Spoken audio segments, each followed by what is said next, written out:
Just got the a new truck, a new project from this area, and it's a nice farm area. They have an emu.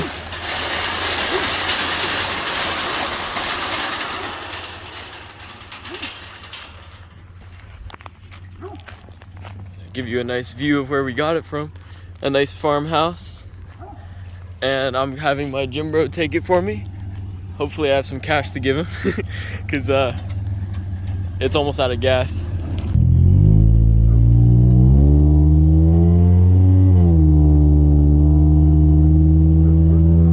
Hey puppy! He's zooming.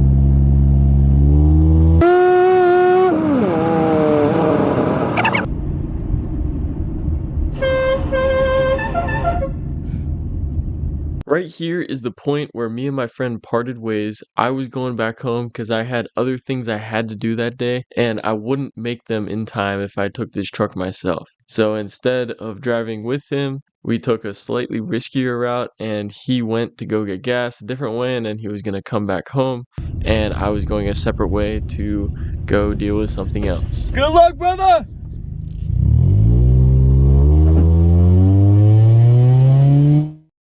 Will this truck be a flip or flop? Stick around to find out. Now, where do we start?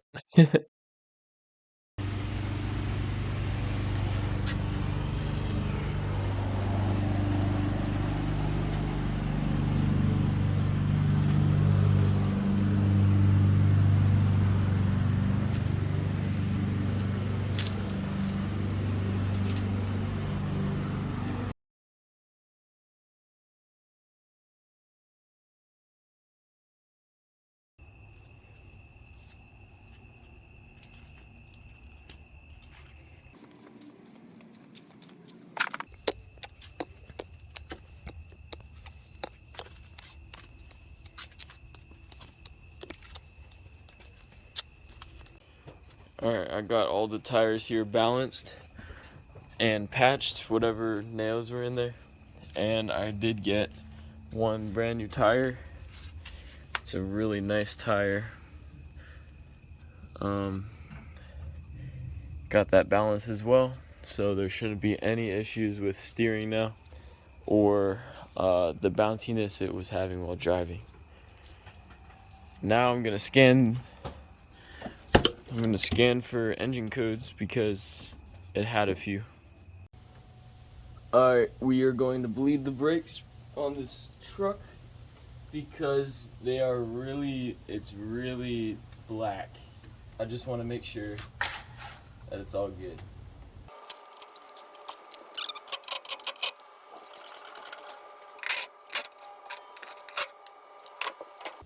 Alright. It looks like, make sure there's no spiders. Looks like the bleeder is right here, and awesome. It had a cap. Get a 10mm wrench. I have an open-ended one, but I personally don't like using open-ended wrenches, so I'm gonna use a regular one. It's not a 10mm, it's an 8mm. It's been a while since this one was opened. Let me give it a little tap. Little hammer.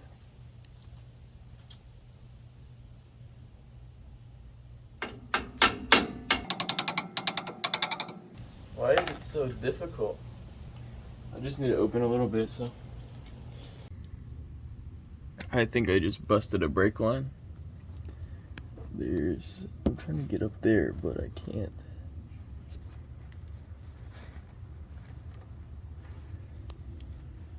That's not good. Looks like it's coming from right there. Looks like it expanded somehow. Alright, so long story short, I got a flaring set, I think it's called, so we can do a double flare on this brake line that I just cut. I used a tubing cutter. Cut that. There's no like burring or anything, so we're good there. And I'm gonna use a 1/4 size flare tool. But first, I have to tighten this up after. Let me show you. In order for this to work, you have to make sure that, I'm also doing this with gravity, which sucks, but you have to make sure that the edge of this lines up with the fatter side, just like that. And that just went all the way over there. Great. Alright, in order for this to work, I have it all hooked up right here. This is hand tightened right now, but I will tighten it with a wrench.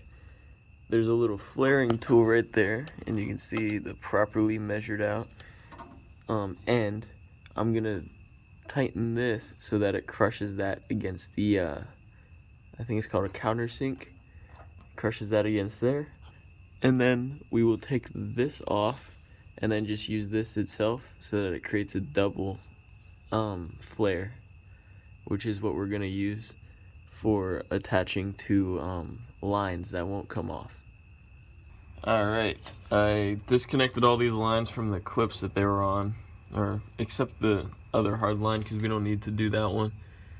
But I cut off the line that we're replacing right there. You can see it looks really nice. Try to zoom in. It looks nice and not rusty right about there.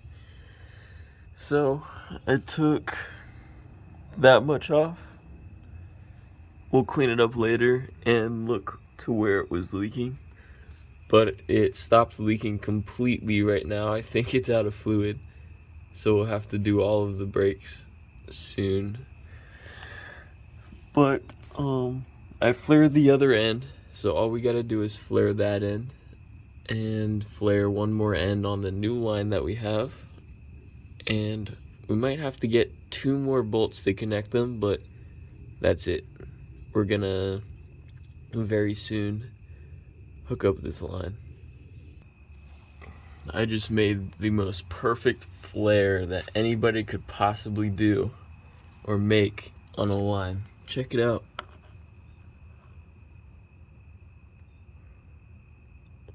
It looks like factory did it.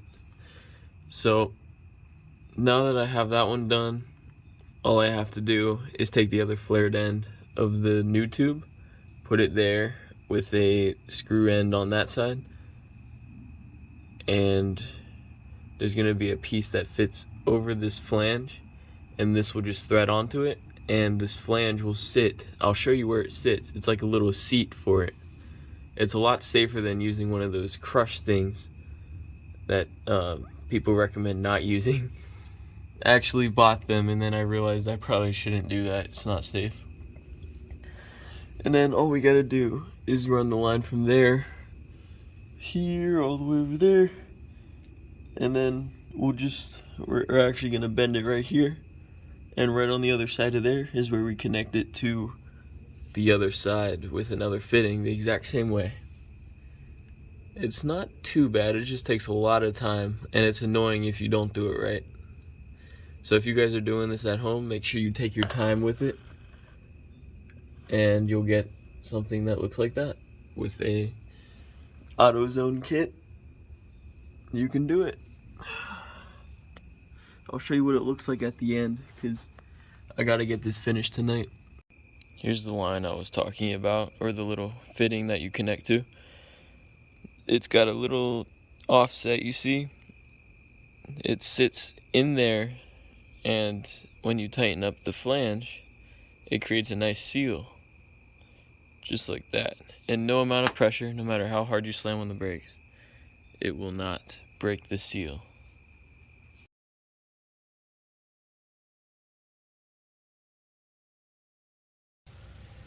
Alright, I got the line on.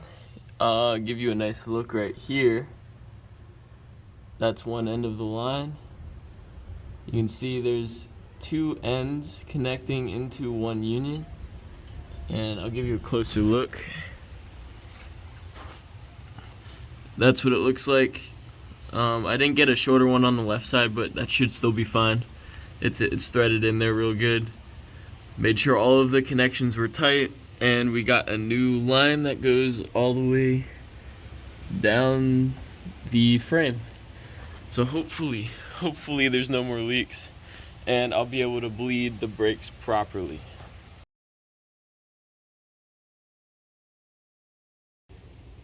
I took some Q-tips and wiped out the part that drained. It looks a lot better than the other side. Now I'm gonna fill it up with some fluid and hopefully there's no more leaks. I did see a lot of wetness right here, but that was because I forgot to put the cap on when I was pressing the brakes, so it like splashed everywhere. I'm thinking that's what got all this wet. Hopefully it's all dried now, so I'll be able to see if there's any more wetness. Gonna fill it up, put the cap back on, and see what happens. Hopefully nothing bad. Here we go, I'm about to press the pedal. I guess we'll find out if it starts leaking. Please, please don't leak. Please. Oh. Wow. Alright, I'm slowly pressing it. Slowly press. I'm gonna do 3 presses and then check it. No leaks that I see. What about over here? Is there anything? No leaks coming from there. I think we're okay. So press a few times. A few more times. Alright, so it looks like this drum is working. So maybe there's a blockage of some sort to the other one. And maybe we can work it out with building up pressure over here. But I'm gonna break this one loose, and it's already starting to drain, so that's good. When you're doing a self bleed, you want to make sure you have a line connected to a bottle, and hopefully the bottle's vented a little bit, which I'll just loosen my cap a little bit and keep the end of the hose in the bottle with new brake fluid, and then you'll see this fluid start to go in there, and then once there's no more bubbles in the line, you can stop. Or if you have clear fluid in the line, that's good too. I'm gonna press it a couple times and then fill up the brake fluid. It should start squirting down. Yeah, it's working. You can start, I'll show you the air bubbles that are coming out as well as all the dirt that's coming. Hopefully you can see some of the air bubbles coming out. I'm gonna see what my fluid's at.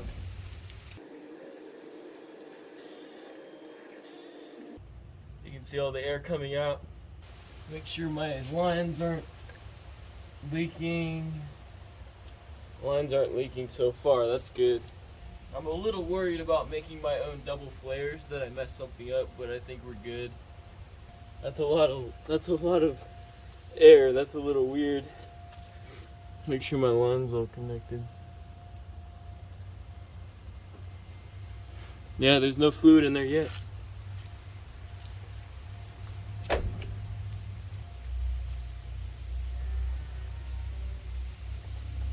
There it starts. It's starting to come up.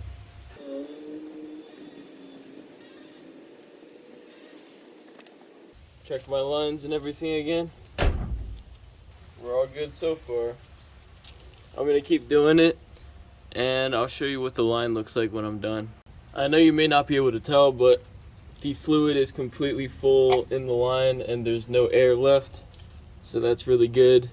I'm gonna close off the line now. Yep, line is closed.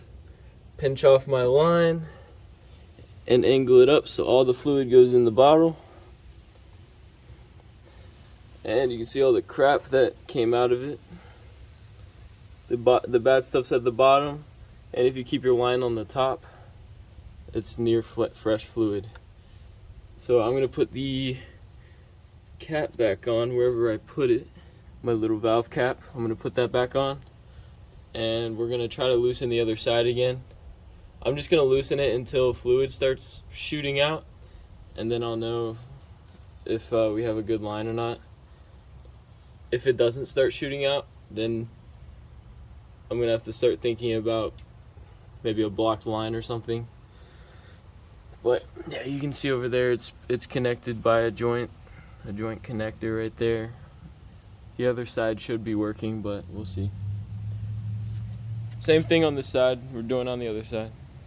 Alright, I'm gonna watch this to see if it moves, because there's no fluid coming out right now. But the other side is having fluid, so that means there's a blockage or air somewhere between that line. So we're gonna see if this one moves first, to see if we at least have pressure. Alright, gotta start taking this off so we can check the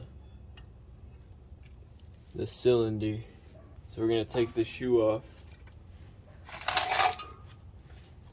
and see what we can see. The only thing is I've never taken one of these apart, so I have no idea what I'm doing. Screwdriver, and somehow maybe I can just pull it off. I gotta take these springs off first, I know that.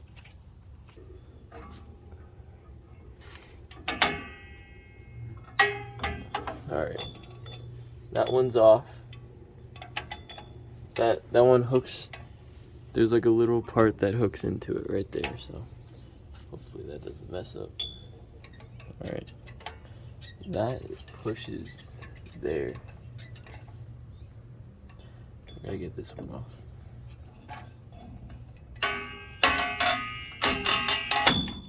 Okay, that one's off right there. I'm not sure.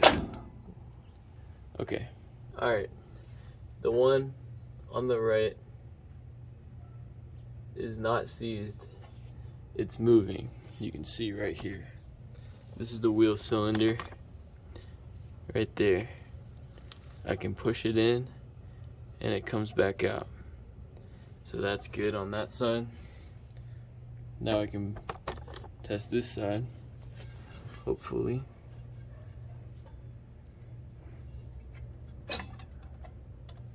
Gently press it without taking everything off. Okay, so yeah, the right side definitely doesn't have any fluid because you can easily push it in. This one you can't easily push in. Okay, good to note. Just got two brand new wheel cylinders. I'm gonna replace both wheels while I'm doing this. We're gonna be replacing this guy right here. You can see it's all crappy. I'm gonna replace that, replace the one on the other side. I'm pretty sure it's only these two bolts right here and it comes off, and then we'll replace the valve as well. Maybe jimmies, all that kind of stuff, blazers.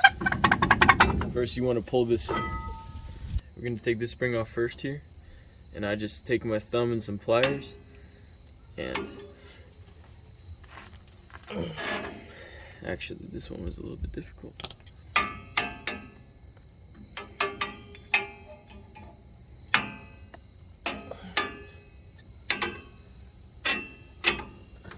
Take that off with some pliers right there. You might need some leverage or something. I think actually you can get it out with a screwdriver. Come on.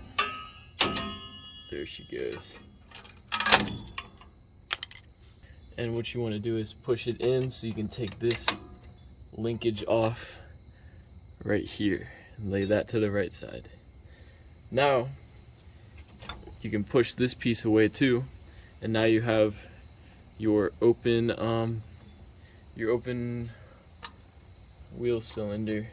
Do a close-up for you. So what we got here is, you want to take a little valve thing off, valve cover, and then you're gonna have two bolts right here. Those are 11 millimeters, and it's a tight fit, so that's pretty good. And then I'm using an adjustable wrench to take this off, but if you want, you can find out your size and get an open-ended wrench, which is actually a lot safer to use, so you don't round off this bolt here. Make sure it's on there good, give it a little whack, and it'll come loose.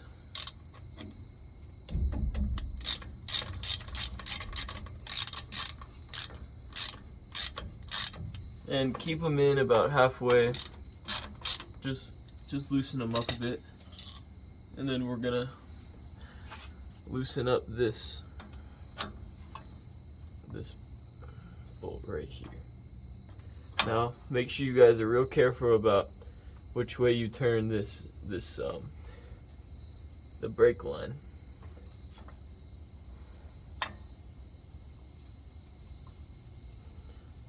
So if you're looking at it from your point of view, this would be right and this would be left. So I'm pulling towards the camera. This is the driver's side.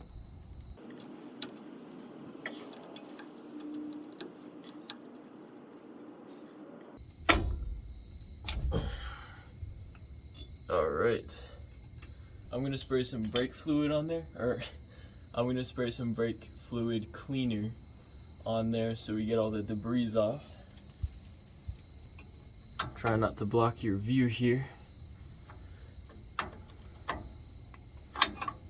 But then again, I'm also trying to see what I'm doing. And when you remove this or loosen this line, there is gonna be brake fluid that comes out. But if you're quick about it, there won't be much. You can go ahead and remove both of your 11 millimeters. Short little bolts. Keep them where you can easily put them back on.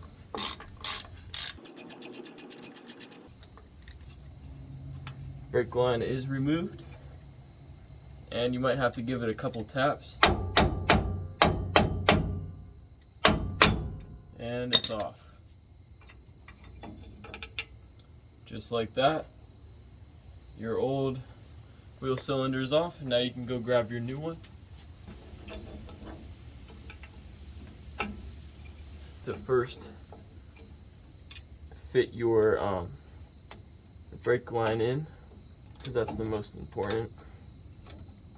And it might be a pain, because this one's being a pain right now.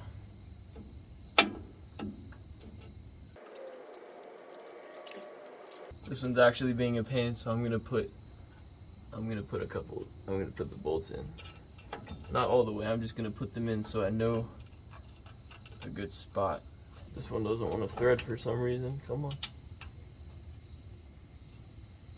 Alright, we'll worry about that later, but hopefully connect it with the other. I don't know why this line's being weird.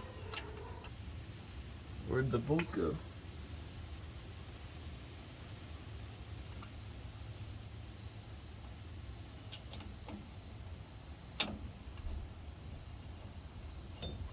There she goes.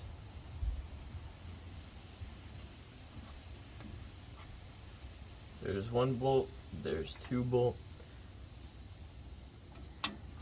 Now you just gotta put your new one on. I think this is it.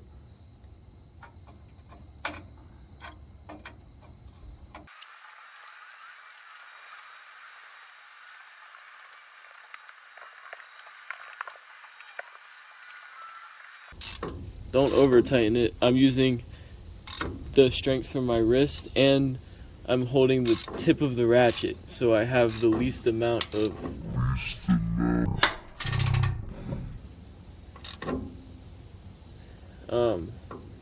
torque on it. For some reason I just heard a snap. That's on there. We're not going to worry about that snapping sound. Your 8 millimeter. I just have a 1/4 wrench or socket, and you want to break your bleeder valve open to get ready to start bleeding it. Just make sure. Yep, that's why. Let me get a hammer. Make sure that the little rods that stick out are pressed up evenly with the shoes. So I'm gonna have to tap this until it comes off. Or I can probably tap the bottom easier. It's about to pop off. Alright, it just popped. I'm gonna put the top end on there and just slide it on the shoe. What the heck?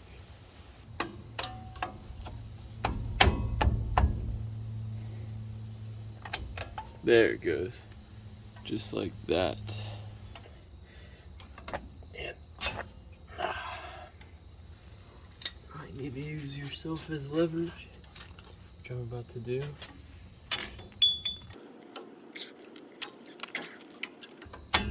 Okay, just like that. That one's on. Put that back in the hole where it was. And then you're gonna put it with this rod right in the middle. And I think you can do it with pliers.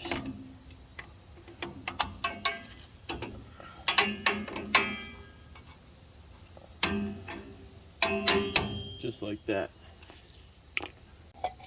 This should be the final look of your drum with both this spring on, just like that. And then let me show you. You want this rod right here, kind of land like that. You can put it right there too, I think. That's where I have the other one at. And your brake shoe should be good. Testing this one to expand.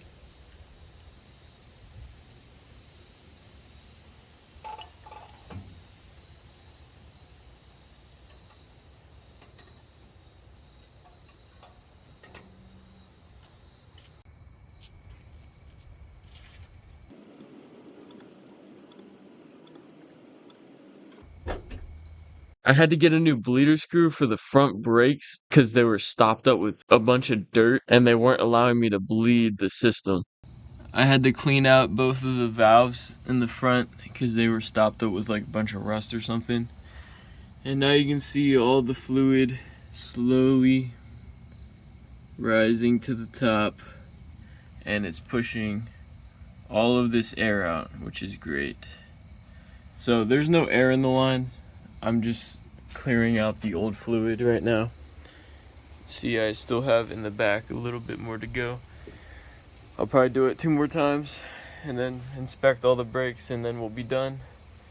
But now we will have fully functional brakes, hopefully.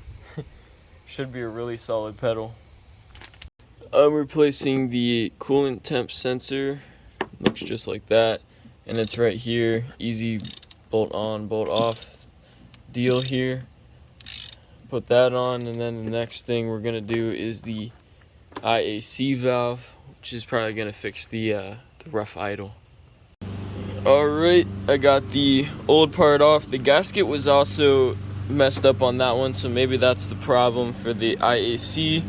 And I've replaced the temp sensor right there, and you can see where I replaced the IAC valve.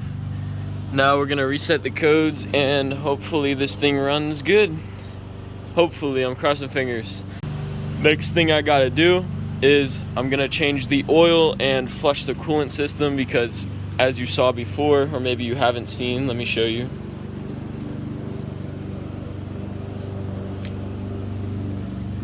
Coolant is just straight water, so I'm gonna put actual coolant in it because I don't know if that's distilled water or not. That could have ruined something with the coolant.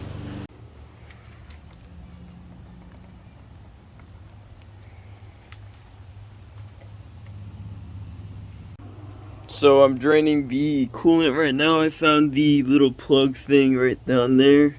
And I don't know if I should take it out all the way. I took these bolts out to help it drain better. But I couldn't find any other drain plug. So I think we just loosen that up. And it's working for now. It's draining into this pan. Then I can just close it back up when it gets full and dump it into a bucket. That's the plan anyways. Hopefully this doesn't take too long because I got to, there's a storm coming. And yeah, it's already going down, so it shouldn't be too much. See what happens. Trying to keep the the debris that's flying around out of the radiator. God, I got a good stream going on right now, and you can see it's just straight water.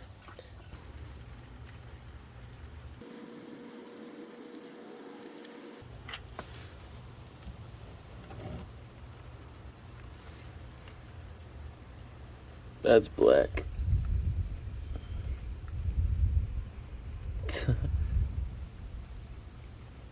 So I had to drill a hole because I didn't have the right size socket for this oil filter, and of course it was stuck on. Can't have anything coming easy.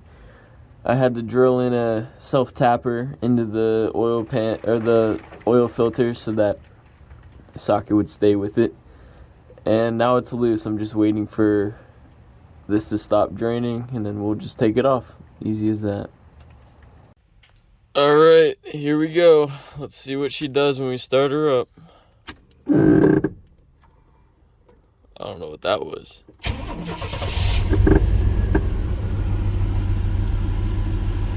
That sounded... What's that noise? Whatever. Alright. The only codes that are on the dash is the... Oh, service engine is on now. Anti-lock brake. I'm gonna pop the hood and check it out. While it's running, I'm also gonna check a few other things. And we're gonna hopefully see this gauge open up. Well, guys, damn it. Look what I found.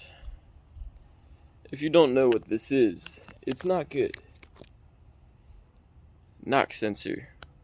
So, I was looking around in the truck because I got a code 43 that didn't go away after we fixed everything. And that code is it's most likely the knock sensor causing issues, so I looked at both of them. The one on the passenger side looks fine. I think it was connected, yeah. And then this, oh, let me turn that back on. This guy was just hanging, that's the knock sensor right there. And this guy was just hanging there, not connected to anything, with a random wire, probably not even connected to the green wire. And this baby was just, I thought I was gonna follow up the wires to see where it goes, so I could possibly just replace it instead of rewiring again. And I got this. So I have absolutely no idea where this goes. Or maybe I do. Can I pull this? No. So it went somewhere back here. I'm gonna see if I can find the other end of the wires, and if not, I'm not sure what I'm gonna do. And I think I just found it. If you look right here, there's just a random wire. Alright, I couldn't find a green wire. Gonna use blue. Soldering gun's heating up over here. Right there, kind of safe. It should almost be done heating. What I'm gonna have to do is go in here, and you see that wire and that wire right there. Strip those down a little bit more, and I believe they're still connected to the wiring harness. If not, I'm just gonna give up and sell the truck with the problem. Let them know, obviously, but this should fix it. I'm gonna do that and then splice it into whatever good connection we have here. Probably nothing. Probably just splice it right here. And then I'm not sure what the second wire is for. I'm assuming this wire just splices in as like a shield wire. I heard it's called a shield wire, but I don't know what that is. So I'm just gonna I guess I'm just gonna splice it into the same wire, so there's one wire to the sensor. Connect it back in, clear the codes, see if that fixes the problem.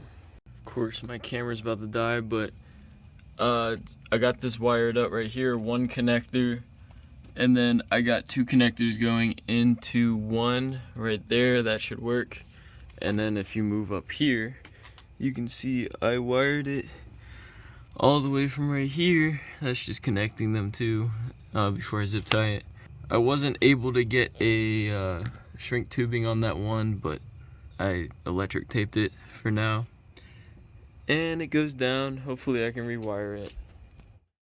Alright guys, so this morning, I'm working on doing the other side of the engine where the knock sensor is. I'll show you what I'm talking about. Knock sensor I brought up here. You see it's got bare wire right there and a bunch of crappy connectors. So hopefully I can cut it right over here somewhere and then put a new wire in, new black wire. I'm gonna take this shielding off first. I'll show you what it looks like after. Okay, so now the fun part. How much money did we make? And I'm gonna be honest with you guys, this was not that great of a flip this time. I'll list this truck's cons just to give you a little bit of a understanding of why we can't sell this for a lot of money. This truck has 119,000 miles on it. It is true mileage, but here's the con. The gears work, but the gear selector is one off from where it should be. The blower motor needs replacing. There's a rip in the driver's seat. It has an ABS light on. The check engine light was still on after I fixed the knock sensors. It needs a windshield wiper motor, and the coolant gauge does not work, even though I replaced that temperature sensor. So that's a lot of issues for, a truck that looks how it does. So I ended up listing it for $2,300, and a guy came to check it out. It was a fun experience selling this truck because we ended up coming to a standstill on the negotiation.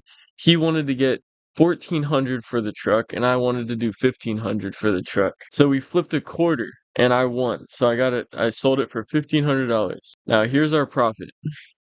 I know it's not a lot, but I did learn a lot of valuable lessons and I got a lot of experience of actually working on a car. So in the next one, I'll be a lot more prepared and I will not be making the same mistakes I have in this video. I hope you enjoyed watching me figure things out and try to fix this truck up a bit, and I will see you guys in the next flip.